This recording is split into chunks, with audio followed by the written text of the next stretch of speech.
साहिल cassette प्रस्तुत करते हैं।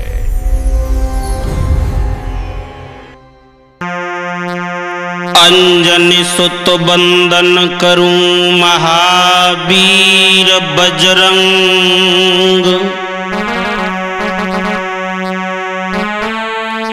तुम करी सहाय रघुवंश की, तुम रहे हमेशा संग।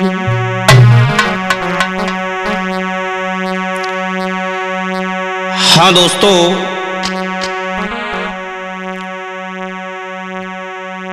न्यू साहिल कैसेट कंपनी के माध्यम से मैं गायक विजय कुमार शास्त्री, गांव नगला दुर्गन, डिस्ट्रिक्ट एटा,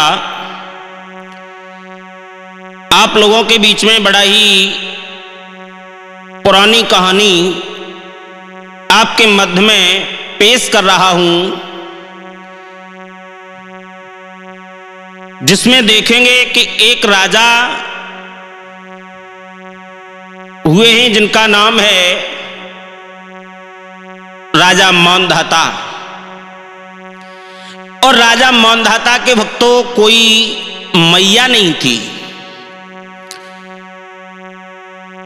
ये राजा मौनधाता अपने पिता के गर्भ से पैदा हुए थे। इनके पिता हैं जिनका नाम है युवनाश। तो युवनाश के 100 वर्ष तक गर्भ ठहरता रहा, लेकिन जब काफी समय हो गया तो एक दिन इंद्र ने आकर के युवनाश की दाई कोख को फाड़ा, तो उससे बहुत सुंदर बेटा पैदा हुआ। तो इंद्र ने बच्चे को रोता हुआ देखा है, तो 22 समय इंद्र ने क्या किया है कि अपनी उंगली को बच्चे के मुख में दे दिया।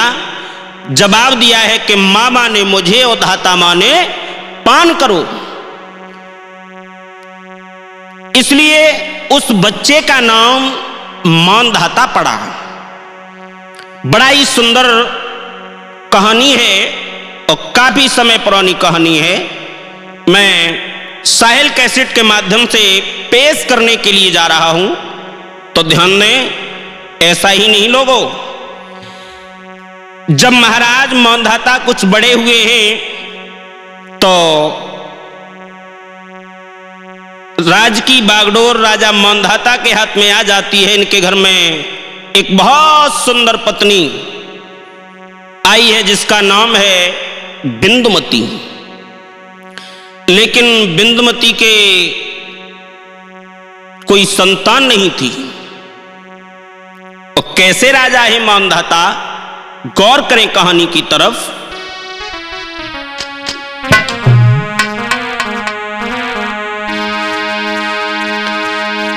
अरे मौनधाता गुणवान, सुनो दे ध्यान सकल सरदारी। और बिंदुमती पति बिरतारे के सुनियो पुरानी कहानी।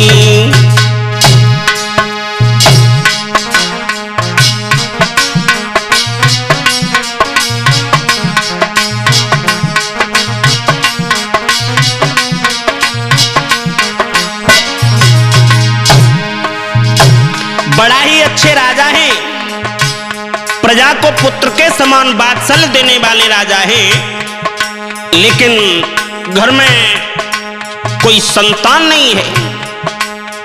रानी को दिनों दिन टीस बढ़ती जाती है। मौनधाता गुणवान, सुनो दे ध्यान सकल सरदारी, सकल सरदारी। और बिंदुमती पति बिरतारे के सुनियो यार कहानी। बिंदुमती पति बिरतारे के सुनियो मित्रों कहानी।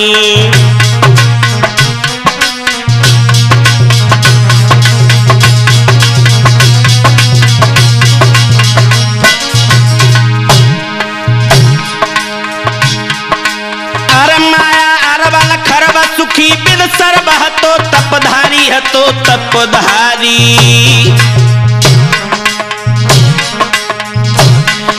जाके नाय भई संतान रे के सुनियो यार कहानी।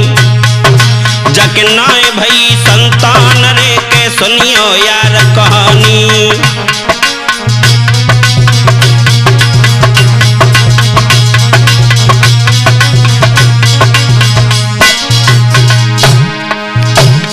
जब कोई संतान पैदा नहीं हुई है तो ऐसा ही नहीं भाई सुनील,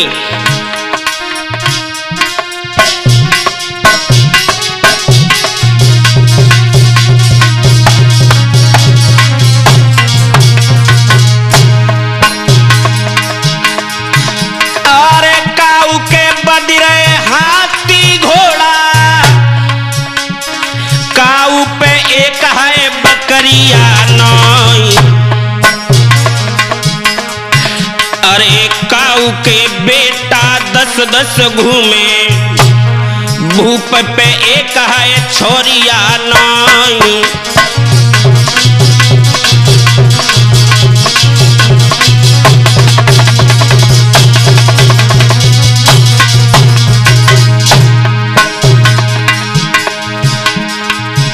अरे काऊ के महल भरे रे खतिलते,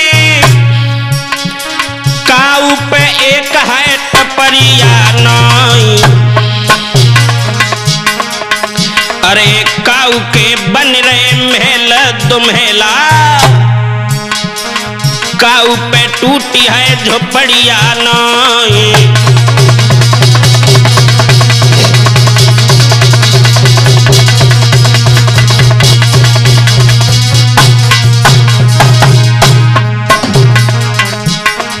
भक्तों विधिगते अपरंपार, समय होनी को आयो है। सुनील विधिगति अपरंपार, समय होनी को आएगो है।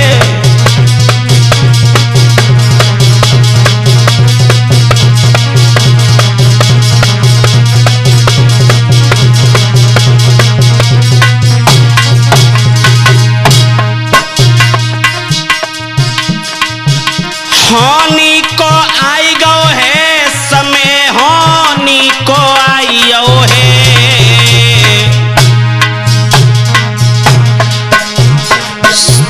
शिवराज होनी है बलवान, समय होनी को आई गो है।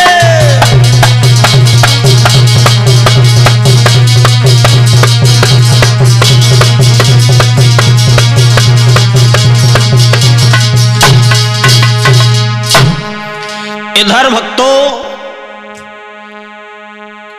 महाराज मानधाता के घर में किसी बात की कमी नहीं है। कमी है तो केवल एक संतान की कमी है।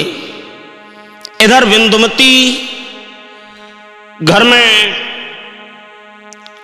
अकेली बैठी है और बैठी बैठी मन में विचार कर रही है कि क्या करें परमात्मा, हमारे कोई घर में संतान नहीं है। आगे इस राज का कौन मालिक होगा, कौन उत्तराधिकारी होगा। और वही रानी बिंदुमती आंगन में बैठी बैठी सोच रही है। क्या भाई साहिल जी?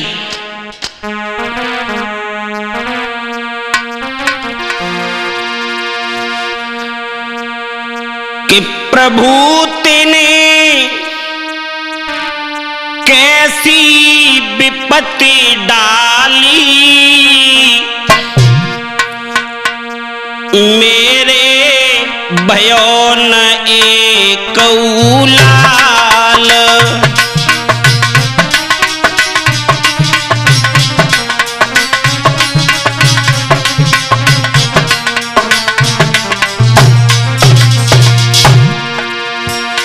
सोच रही है रानी,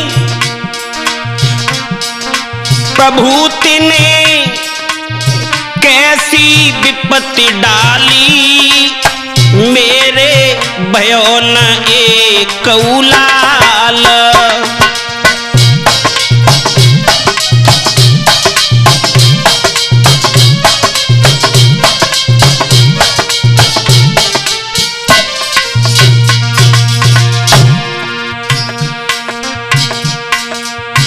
ओ विधना तेरी नजर निराली, ओ विध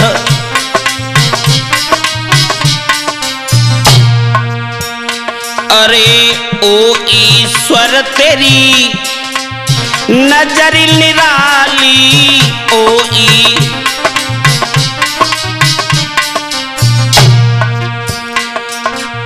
भयो न मेरे लाला लाली, भयो न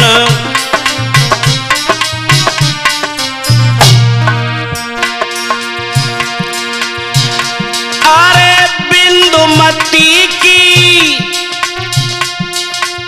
गोदरई खाली, तिने कहाँ नजरी डाली, मेरे भयो न कोई लाल।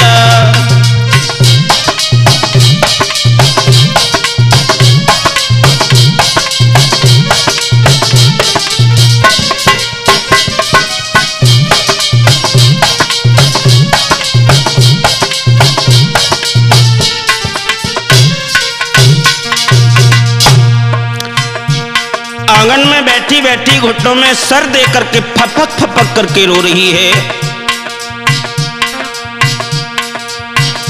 अरे घर सुना मेरा, अंगना सुना घर,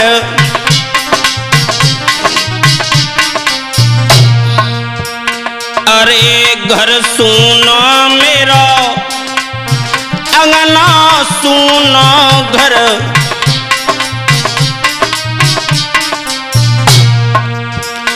अरे बिन बेटा के दुख मोई दूना, बिन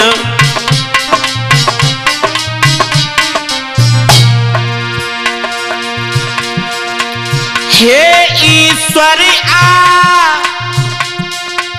गे क्या होना मन सोच रही रानी, मेरे भयो न कोई लाल।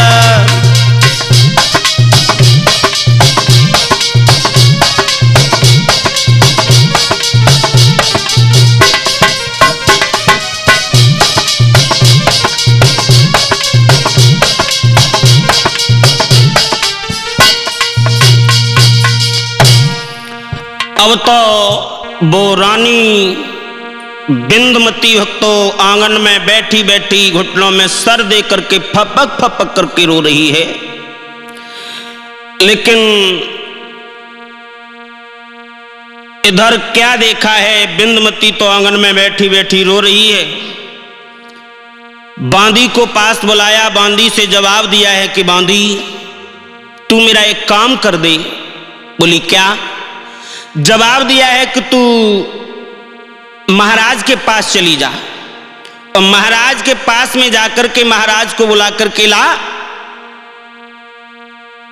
बांदी चली है और बांदी जाकर के महाराज के पास पहुंची है दरबार में। जवाब दिया महाराज की जय जयकार हो, जय जयकार हो महाराज। बोले कहिए कैसे आना हुआ? जवाब दिया है आपकी रानी ने आपको महलों में याद किया है। बोले हमारी रानी ने? बोले हाँ। क्यों? जवाब दिया महाराज आप जानो आपकी रानी जाने। महाराज मानधाता कहने लगे हैं रानी ने अगर बुलाया है तो कोई बात नहीं, चलो हम चलते हैं। तो महाराज मानधाता 22 समय कचहरी को बर्खास्त किया और कचहरी को बर्खास्त करने के बाद महाराज चले हैं महलों की तरफ। तो भाई सुनील पास पहुंचे हैं, जवाब दिया है कहो क्यों याद किया? जवाब दिया महाराज एक बात बताऊं, हमारे कोई संतान नहीं है, आगे कौन इस गद्दी का राजा होगा, कौन यमराज होगा? और रानी कहने लगी है पिया मेरी एक बात सुनो। और बोली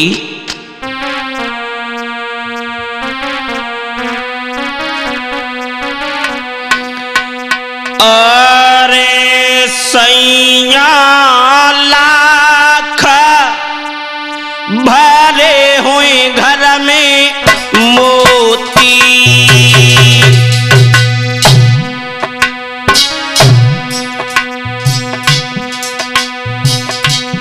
अरे प्रीतम लाख भरे हुए घर में मोती,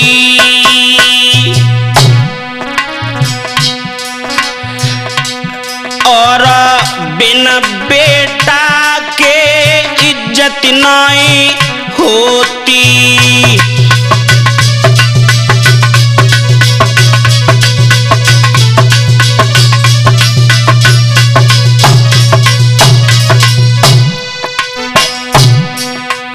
जवाब दिया है महाराज, सुनो ना महाराज,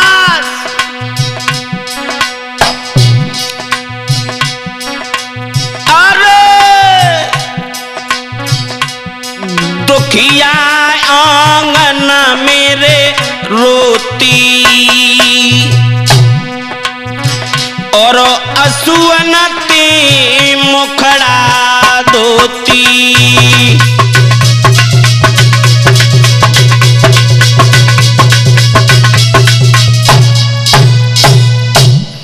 जवाब दिया है महाराज, सुनो, घर में कोई संतान नहीं है और बिना संतान के गांव के लोग हमसे निर्वंशी कहते हैं, स्त्रियां हमें बांझ बताती हैं। महाराज मानधाता कहने लगे, रानी क्यों पागल हो गई हो? अरे ये तो सब परमात्मा की कृपा है, पुत्र देना, पुत्र दे करके छीन लेना, ये सब भगवान की कृपा है। और महाराज मानधाता बोले कि ये तो कर्मों की खेती है, हाँ, जो बोएगा सो पाएगा, कर्मों से हाथ बटाने में कभी बेटा काम न आएगा।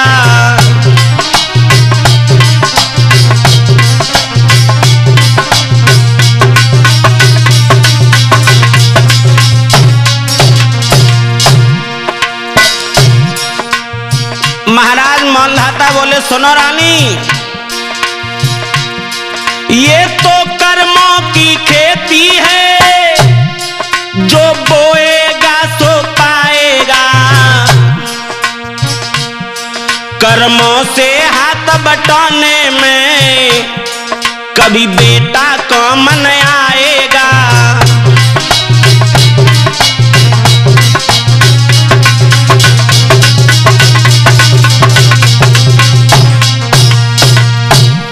जवाब दिया है महाराज, बात ऐसी नहीं है।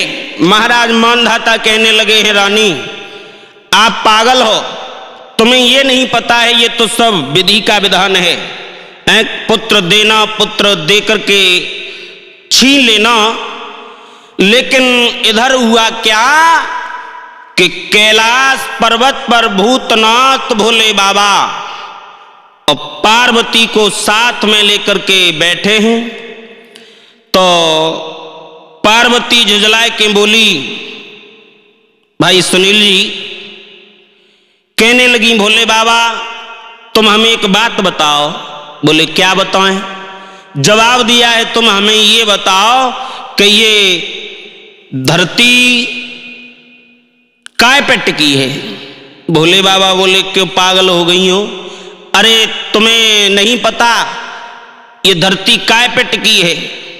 तो पार्वती बोली, भोले बाबा हमें तो ये मालूम पड़ता है, कोई तो ये कहता है कि ये धरती गाय के सींग पे टिकी है, और कोई ये कहता है कि ये धरती शेषनाग के फन पे टिकी है। लेकिन मेरी बात ये समझ नहीं आती कि ये धरती टिकी है तो काय पे टिकी है?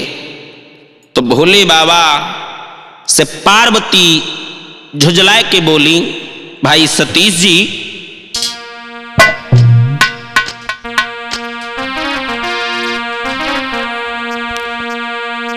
अरे कोई कहे रे शेषा नाग पैरे, कोई गाय के सींग बताए, सुनो मेरे भोला रे।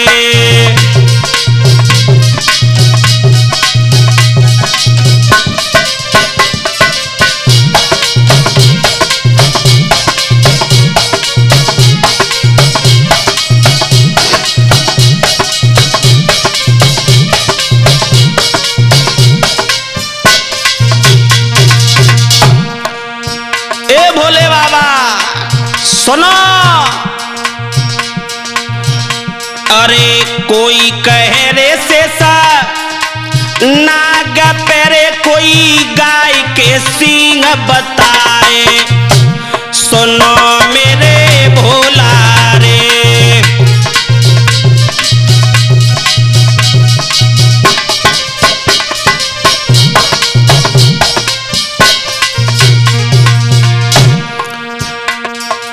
पार्वती कहने लगी, कोई तो ये कहता है कि ये धरती शेषनाग के फन पर टिकी है, और कोई ये कहता है कि ये धरती गाय के सींग पर टिकी है, लेकिन मेरी समझ में एक बात नहीं आती।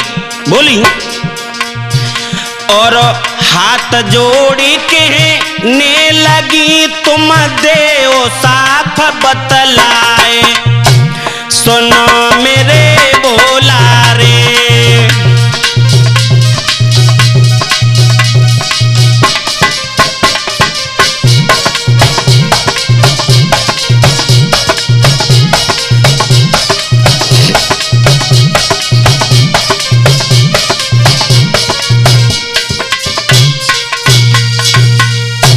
जवाब दिया कि भोले बाबा, कोई तो ये कहता है कि ये धरती गाय के सींग पर टिकी है, और कोई ये कहता है कि ये धरती धर्म के खम्भ पर टिकी है, लेकिन मेरी समझ में ये नहीं आता कि ये धरती टिकी है तो काय पे टिकी है।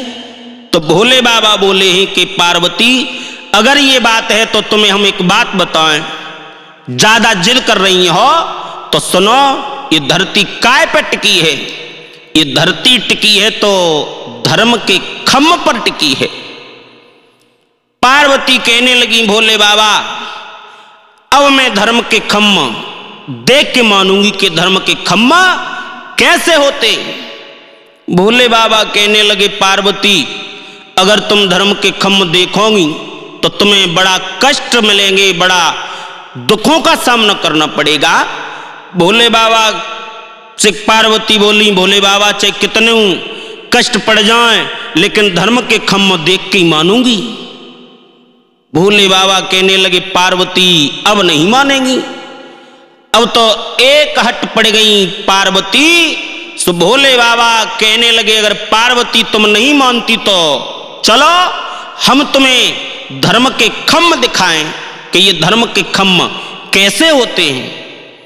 पार्वती ने भोले बाबा से जब जिद की है तो भोले बाबा ने 22 में क्या किया कि एकदम भोले बाबा ने अपना विशाल रूप और तन से कोड़ चुचाने लगा, कोड़ी की काया को धारण कर लिया। अब तो भोले बाबा कोड़ी बन गए और पार्वती को भोले बाबा ने 16 वर्ष की कन्या बना लिया, भाई साहिल जी। और जब 16 वर्ष की कन्या बनाओ तो भोले बाबा पार्वती को लेकर के और आगे के लिए बढ़े।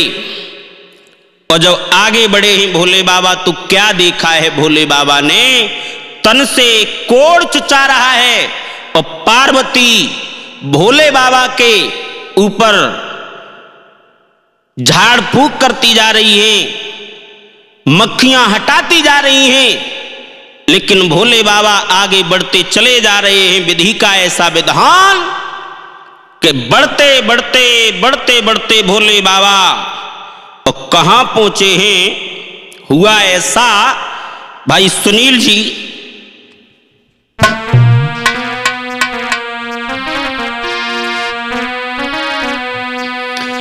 अरे तनते कोड़ चुचाई, अरे रूप बेरो पियारे धरे लियो। आहा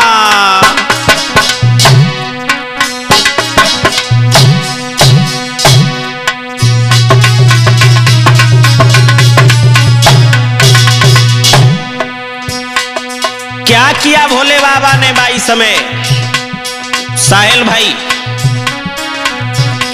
अरे तन से कोड़ चुचाई रूप बे रुपया धरे लियो। इतना सुंदर कन्या पार्वती को भोला ने किया, इतना सुंदर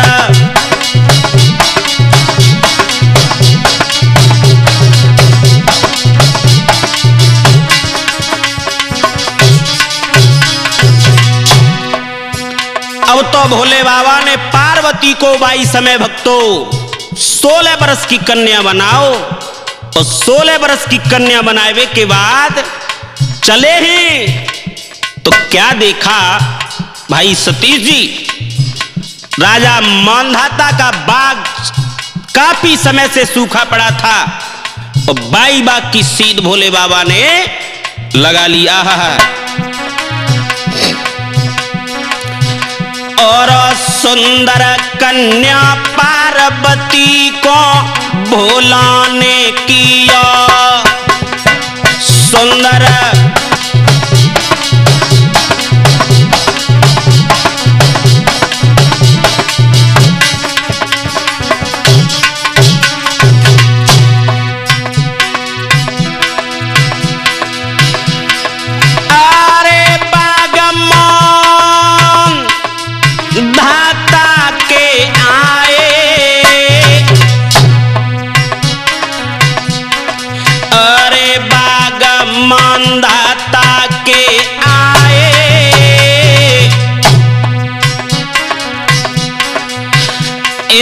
होने आई शाम बाग में भोला धसियाए, इतना होने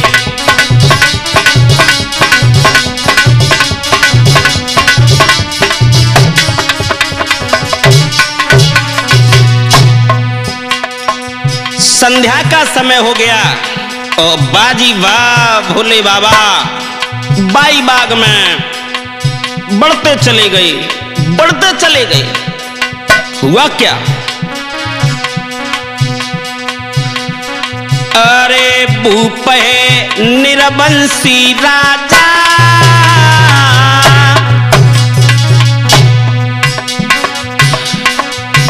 और समय को ऐसो फिर बिगड़े गए बने भय काजा।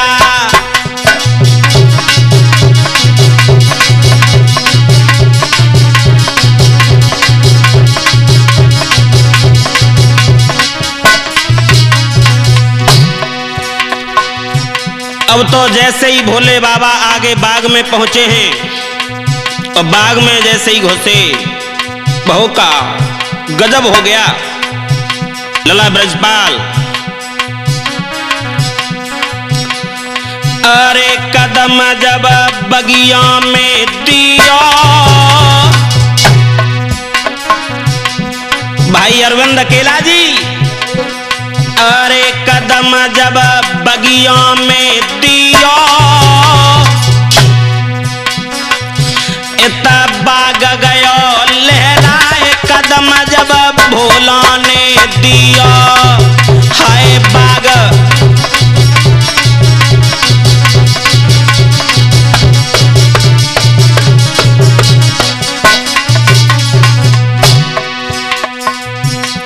जैसे ही भोले बाबा ने बाग में कदम रखा और कदम रखते ही रखते एकदम वो बाग हरा भरा हो गया। बारे प्रभु, बारे परमात्मा, कैसी है तेरी माया।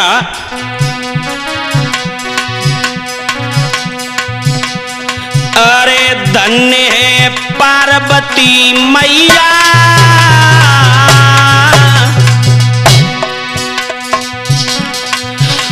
और सुनो विशेष एक प्रभु भजन बिना डमाडोल नैया। सुनो अरविंद एक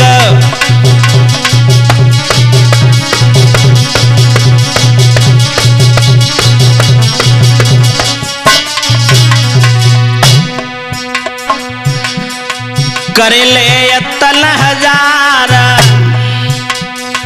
चोला उड़ जाएगो हाय करे ले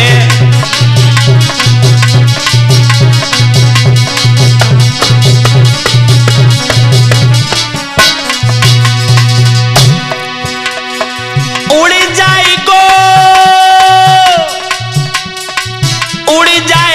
हाय उड़ जाएगो कर ले तन हजार चोला उड़ जाएगो कर ले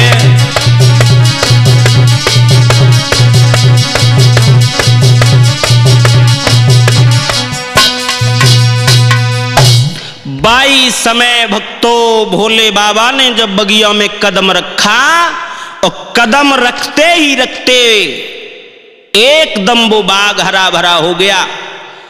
और जब बाग हरा भरा हुआ है तो इधर क्या देखा है कि बिंदुमती स्नान ध्यान करने के बाद और ऊपर अटा पर चढ़ के गई है और अटा पर जाकर के देखा और एकदम बाग की तरफ निगाह डाली भाई सतीश जी। और जब निगाह पड़ी है तो बाग नहीं वो तो बाग लहरा रहा है। जो बाग काफी समय से सूखा पड़ा था, पुष्प खिल रहे हैं और हरियाली छा रही है, भमरा पुष्पों पर किलोले कर रहे हैं। लेकिन बारे परमात्मा बिंदुमती ने जैसे ही अटिया पर चढ़ के देखा तो भौंका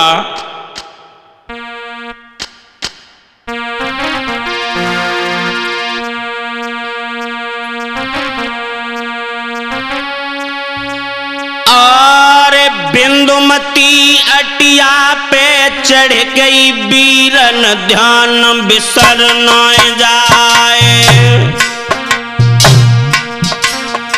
एता आँखी उठाए देखो रानी ने सूखो बाग गयो हरे आए।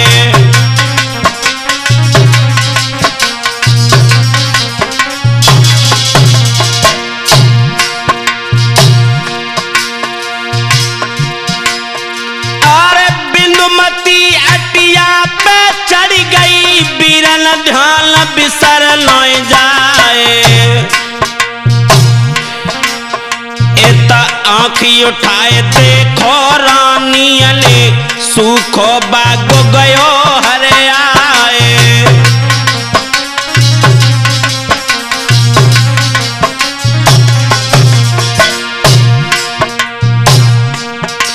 बिंदुमती ने ऊपर चढ़कर के देखा तो बाग लहरा रहा है।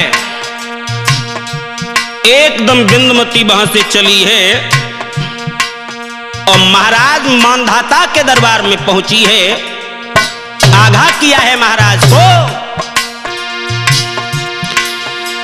तब बिंदुमती अटिया से चल गई तुरंत ही लगी बाल लाई और धीरे धीरे रानी चल गई पहुंची रंग भवन में जाए।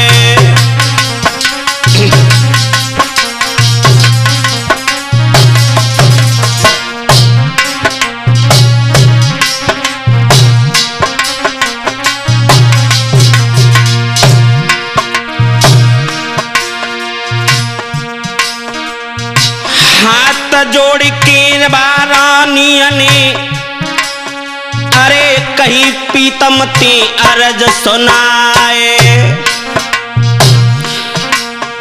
अरे कृपा दृष्ट ईश्वर की हो गई सूखो बाग गयो लहराए।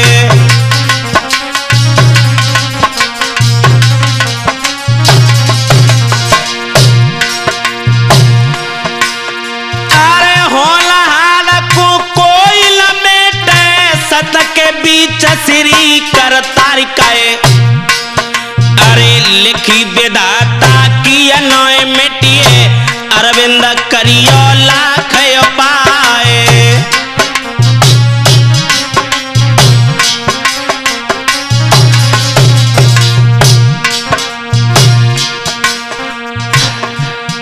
भक्तो हानि है बलवान, कथा अब सुनो अंगारी है। वीरन होनी है बलवान, कथा अब सुनो अंगारी है।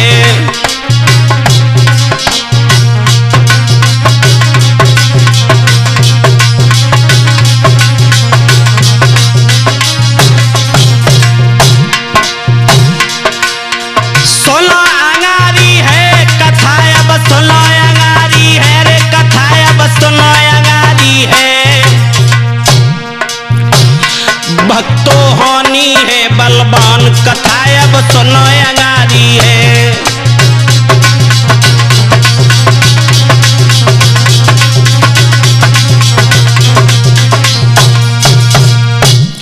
अब तो महाराज मानधाता की कचहरी में रानी बिंदुमती पहुंची और बिंदुमती ने जाकर के एकदम महाराज मानधाता को जाकर के सारा हाल बता दिया। जवाब दिया है महाराज, अपना काफी समय से पुराना सूखा हुआ बाग देखो, आज वो बाग हरा भरा हो गया। चलो बाग में चलते हैं। और बाई समय महाराज मानधाता ने बिल्कुल देर नहीं की। भक्तों चले ही महाराज मानधाता, और ऐसा ही नहीं, अरे पति पत्नी रे दो चली दे कोई तुरंत बाग की ओर, अरे मेरे भैया रे।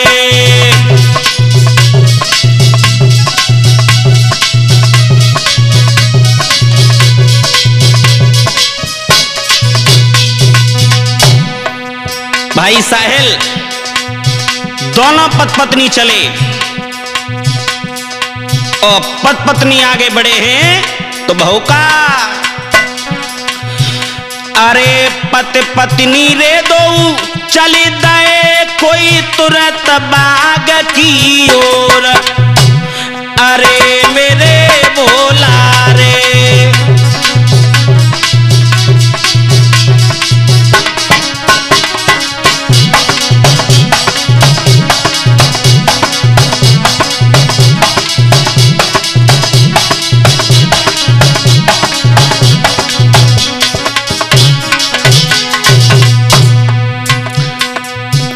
और कूकू कोयल कूकती और बोली पपैया मोर, अरे मेरे सुनील रे।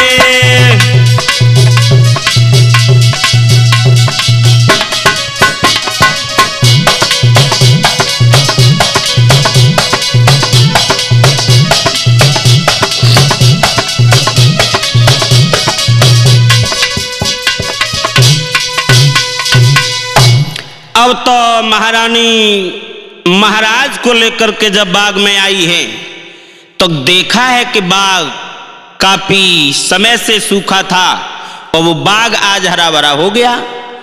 लेकिन और आगे बढ़े ही महाराज मानधाता और बिंदुमती को लेकर बाग में पहुंचे हैं तो क्या देखा है कि भोले बाबा 80 वर्ष की अवस्था में बैठे हैं और तन से कोड़ चुचा रहा है। और जब कोड़ी काया को वो देखा है राजा मानधाता ने तो पार्वती पास में बैठी 16 वर्ष की अवस्था में और ऊपर हवा कर रही है कहीं मक्खी न लग जाए। तो महाराज मानधाता आगे बढ़े हैं तो आगे बढ़कर के महाराज मानधाता भोले बाबा से एक बात बोले हैं, प्रभु आप हमारे साथ में चलो। जवाब दिया, कौन है आप? बोले महाराज मैं आपका सेवक हूं, आपको मैं लेने के लिए आया हूं। भोले बाबा कहने लगे ना ना ना। तो मानधाता क्या बोले हैं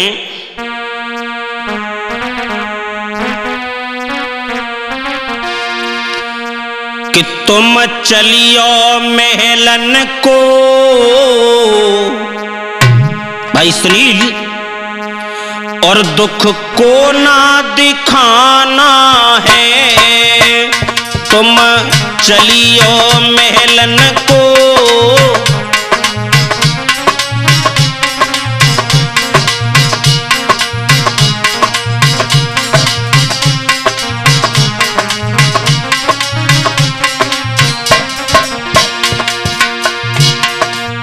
महाराज मानधाता बोले स्वामी जी आप हमारे साथ में चलो। बोले तुम चलियो महलन को, दुख को ना दिखाना है, तुम चलियो।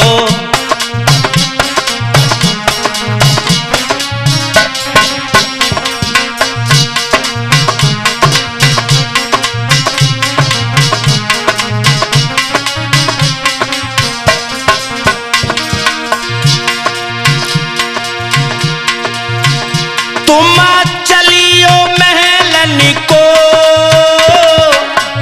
दुख को ना दिखाना है।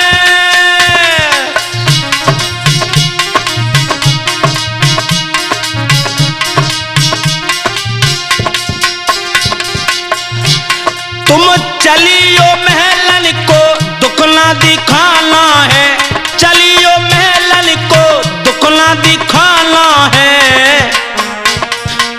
सब कुछ है मेरे, तेरी दबा कराना है। अरे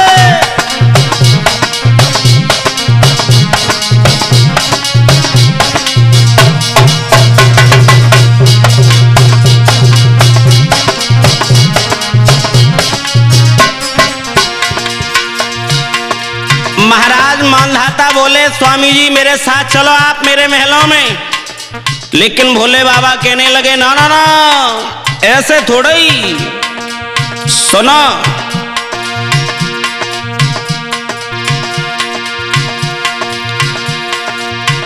मानधाता बोले हे स्वामी मेरी इच्छा को मत तुम ठुकराना।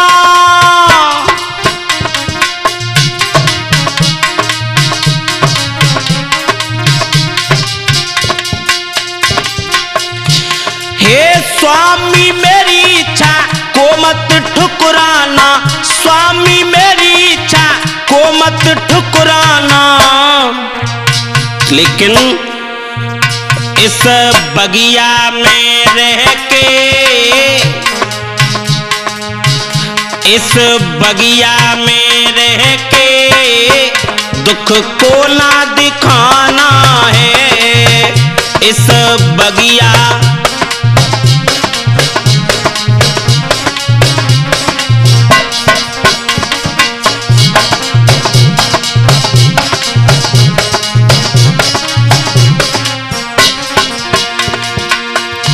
जवाब दिया है भोले बाबा आप हमारे साथ में चलो और हम तुम्हारा इलाज कराएंगे। मानधाता बोले हैं सुनो,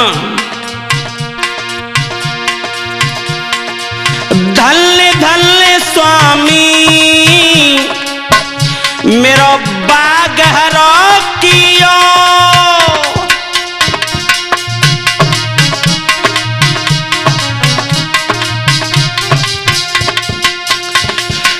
धन्य धन्य स्वामी बाग हरो कियो, धन्य धन्य स्वामी बाग हरो कियो। निक घर पे चलो बाबा मुझे सफल बनाना है। निक घर पे चलो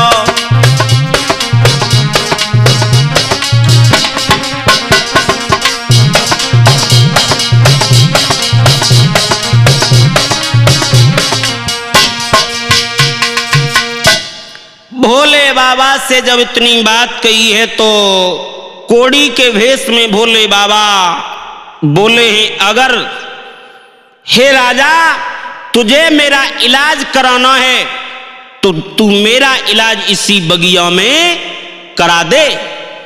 लेकिन भोले बाबा बोले हैं कि तेरे घर जाऊं नहीं, और हे निरबंसी राज, और अगर कराना है तुझे तो मेरा यही करा दे इलाज, तेरे घर नहीं जाऊंगा।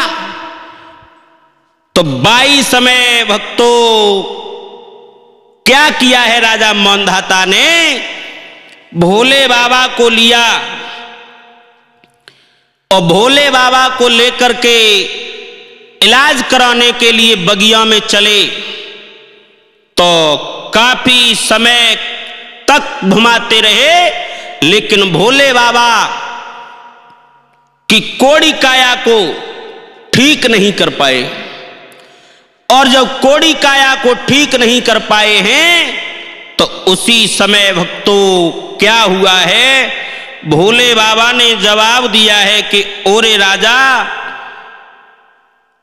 तू हमें इधर उधर लेकर के जा रहा है, एक काम कर, हमारा ये कोड़ तब ठीक होगा।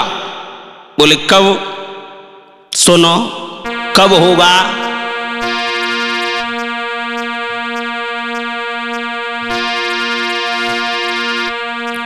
कि अपने बेटे का खून अगर तू मेरे ऊपर ढालेगा तो सत्य बचल है ओ राजा, मेरा कोड़ ठीक हो जाएगा।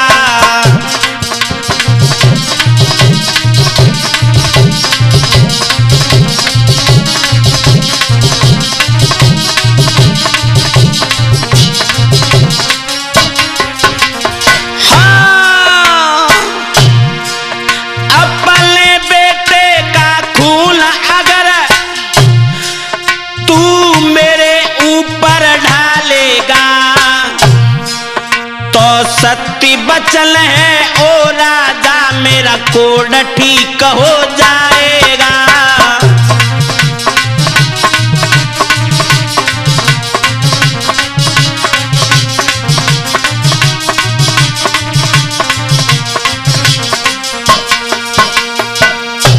महाराज मांधाता से जवाब दिया है कि अगर तू हमारा कोड़ ठीक कराना चाहता है तो तेरे घर में जो बच्चा है उस बच्चे का तू मेरे ऊपर काट करके खून चढ़ाएगा तो मेरा कोड़ ठीक हो जाएगा। सोई 22 समय भक्तों महाराज मांधाता सोच रहे हैं कि बारे परमात्मा ये क्या हुआ, अगर आज मेरे कोई संतान होती तो मैं उस संतान को भी मार करके काट करके और तुम्हारे ऊपर खून चढ़ा देता। लेकिन लोगों, विधि का ऐसा विधान, भोले बाबा की बात को सुना है तो 22 समय मांधाता के दिल में एकदम धक्का सा लगा। और ऐसा ही नहीं भाई सुनील,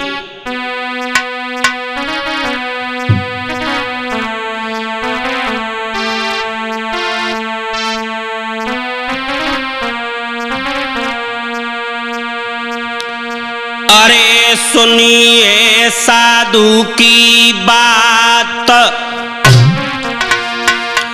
अरे भूप पे बज्र टूट गया।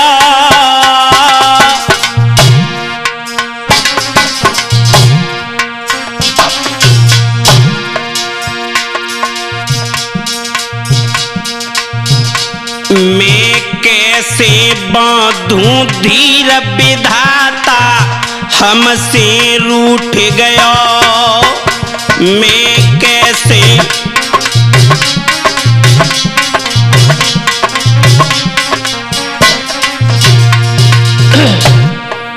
भाई साहिल जी होनी से पेश नहीं जाती है। हुआ ये,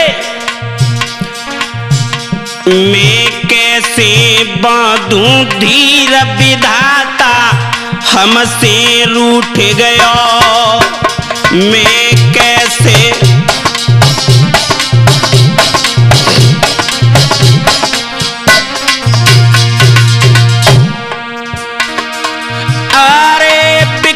हुई कह रही है रानी,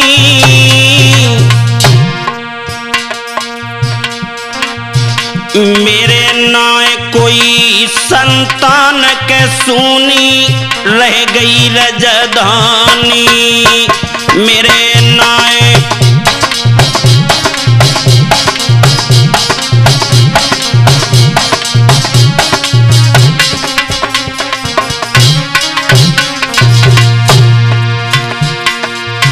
रानी बिंदुमती कहने लगी है कि हे विधाता, ये कैसा तूने पहाड़ एकदम से छोड़ दिया, मेरे कोई संतान भी नहीं है।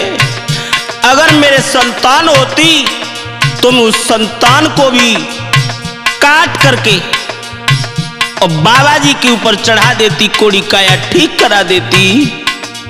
लेकिन हुआ ये, अरे पति पे संकट है भारी,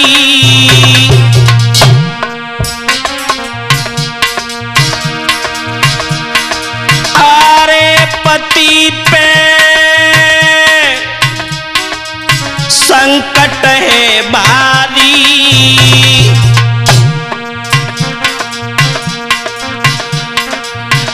मैं कैसे बांधूं धीर होती जा बगियों में ख्वारी, मैं कैसे बांधूं धीर होती जा बगियों में ख्वारी।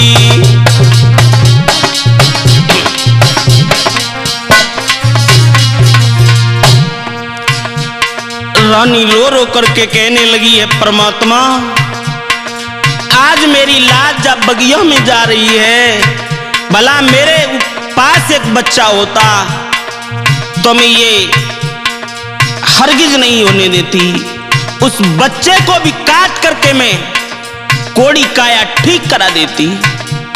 लेकिन भैया साहिल, जब दुख का पहाड़ टूटता है तो उस समय रहा नहीं जाता।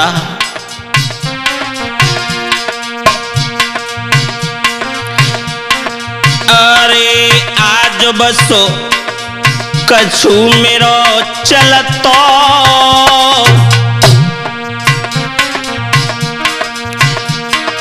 ओरे आज बसो कछु मेरो चलतो,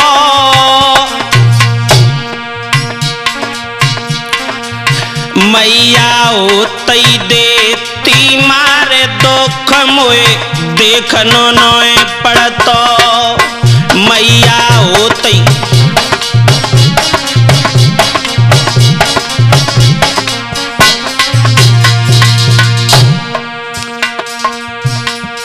जवाब दिया है कि विधाता, इससे अच्छा तो मुझे पैदा होते ही होते मार दिया होता, वो अच्छा था, वो अच्छा था। लला ब्रजपाल,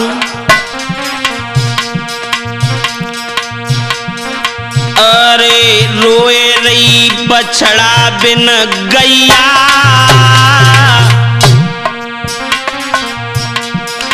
अरे रोए रही बछड़ा बिन गैया,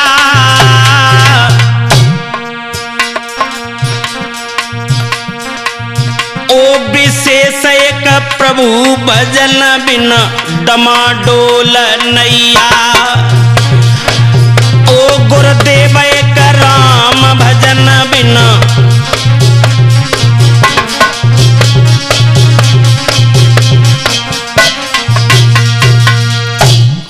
आज भक्तों बाई समय महाराज मानधाता ने जवाब दिया है कि स्वामी जी मेरे घर में कोई संतान भी नहीं है, अगर कोई संतान होती तो संतान का भी मैं खून निकाल करके तुम्हारे ऊपर चढ़ा देता। लेकिन भोले बाबा सब कुछ जानने वाले थे। और पार्वती बैठी बैठी देख रही हैं। भोले बाबा ने जवाब दिया, पार्वती बैठी रहना, कुछ कहना नहीं, बीच में मत बोल जाना, नहीं तो धर्म के खम्भ देख नहीं पाओगी। भोले बाबा कहने लगे, ओरे राजा एक बात बताऊं, सुन। और बोले हैं भोले बाबा कि तेरी रानी के पेट में कोई 6 महीना को लाल, अरे सुने राजा रे,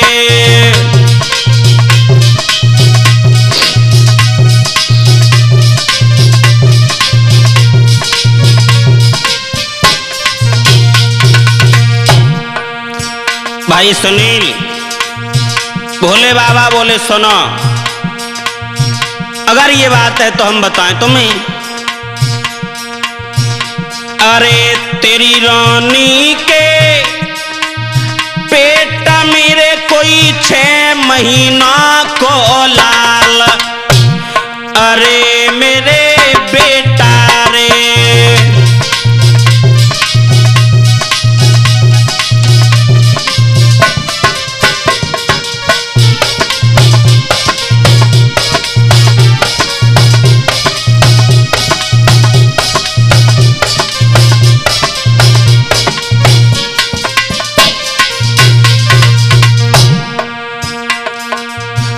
और उधर बीचते फार के तुम बाको करो हलाल, अरे मेरे लौआ रे,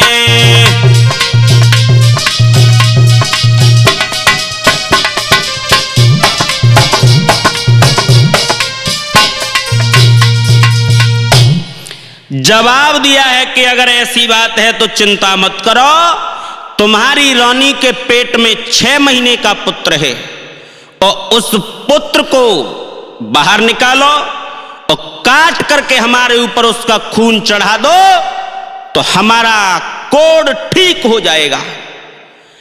पार्वती कहने लगी, भोले बाबा ऐसा नहीं होगा। भोले बाबा पहले बोले, चुप बैठो, नहीं धर्म के खम्भ देख नहीं पाओगी। पार्वती कहने लगी, भोले बाबा ना ना ना, मैं धर्म के खम्भ नहीं देख रही। भोले बाबा कहने लगे, पार्वती अभी कछ न हो, अभी तो और देखो। सो 22 समय क्या किया है वह राजा ने, अपनी रानी बिंदुमती को लिया और पूछा है कि भद्रे स्वामी जी क्या कह रहे हैं कि तुम्हारे पेट में 6 महीने का बच्चा है, क्या ये बात सही है? जवाब दिया, पिया अगर ऐसा होता तो मैं तुमसे क्यों बार बार ब्रह्म निवेदन करती। जवाब दिया, ना ना ना, अगर स्वामी जी ने कहा है तो मैं बच्चे को बाहर निकाल करके और तुम्हारा पेट फाड़ करके स्वामी जी के ऊपर खून चढ़ाऊंगा बच्चे का। तो 22 समय भक्तों हाथ में तलवार ली है और तलवार लेकर के क्या किया है, राजा मौनधाता ने आगे बढ़े हैं और पत्नी की तरफ देखा है तो पत्नी को जमीन पर गिरा दिया और गिराने के बाद तलवार हाथ में लेकर के भाई सुनील बोले हैं, क्या बोले हैं राजा मौनधाता,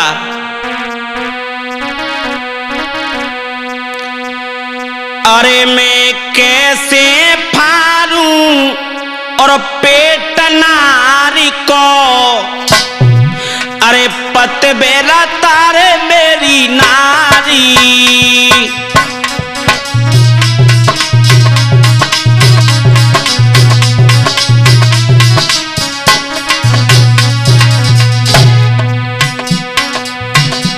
मानधाता बोले, भाई सतीश जी, मैं कैसे फारूं पेट नारी को, अरे पतिव्रता रे मेरी नारी।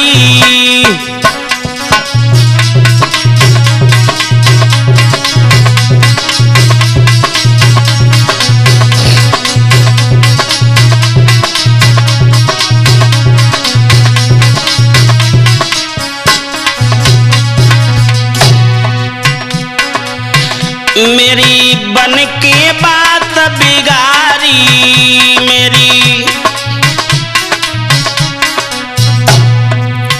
मेरी बन के बात बिगाड़ी, मेरी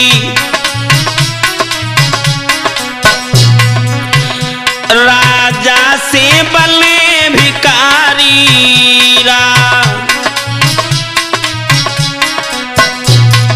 लला ब्रजपाल, अब का समझ में आज नारी को, पतिव्रता रे मेरी नारी।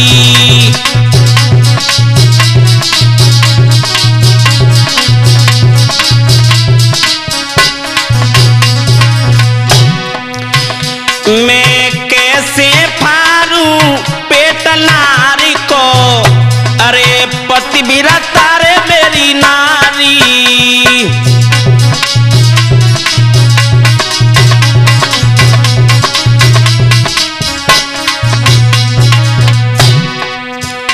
तुमने क्या बात सुनाई, तुम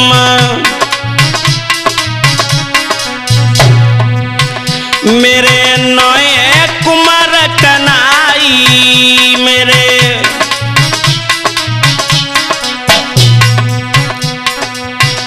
अब तुम ही देखो आज नारी को, पतिव्रता मेरी नारी।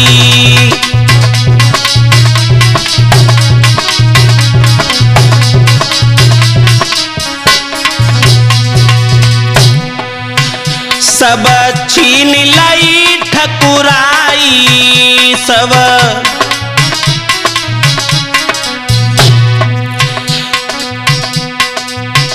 अरे तुमने माया फैलाई, तुम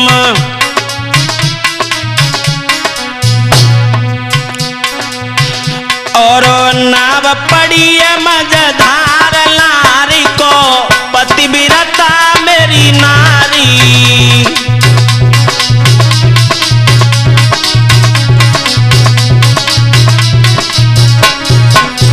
मैं कैसे फारूं पेट नारी को, पतिव्रता मेरी नारी।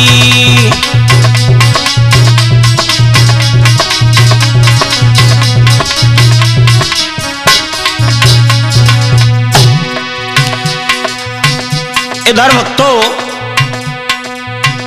ये आप लोगों ने महाराज मानधाता की कथा न्यूज साहिल कैसेट कंपनी अवागढ़ की माध्यम से सुनी, जिसके गायक कलाकार वही आपके जाने पहचाने विजय कुमार शास्त्री, गांव नगला, दुर्गम, डिस्ट्रिक्ट एटा, और ढोलक पर संगति कर रहे हैं वही हमारे और आप लोगों के चहेते, हम सबकी दिल की धड़कन, हमारे बड़े भाई सुनील यादव चैंपियन साहब जी, गांव नगला बीसा, शिकोहाबाद से। घड़ा पर मधुर झनकार शिवराज एरमई से, चिमटा पर बेटा ब्रजपाल, और पास में बैठे अरविंद अकेला जी, गांव रतनपुर से, सतीश शास्त्री जी, गांव एरमई से, और हमारा भांजा विनय और अजीत चौहान जलेसर से। मैं कैसे फारूं पेट नारी को, पतिव्रता मेरी नारी।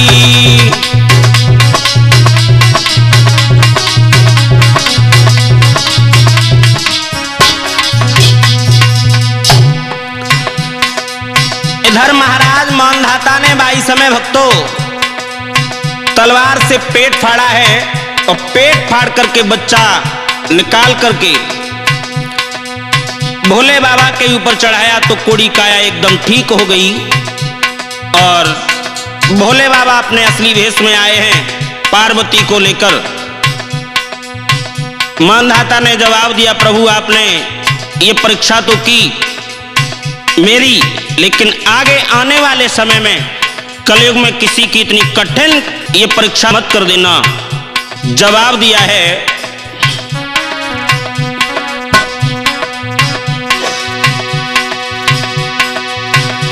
वही मेरे साथी सुनील जी ढोलक मधुर बजाते हैं और ब्रजपाल बेटा चिमटा पे जे मधुरे हाथ लगाते हैं।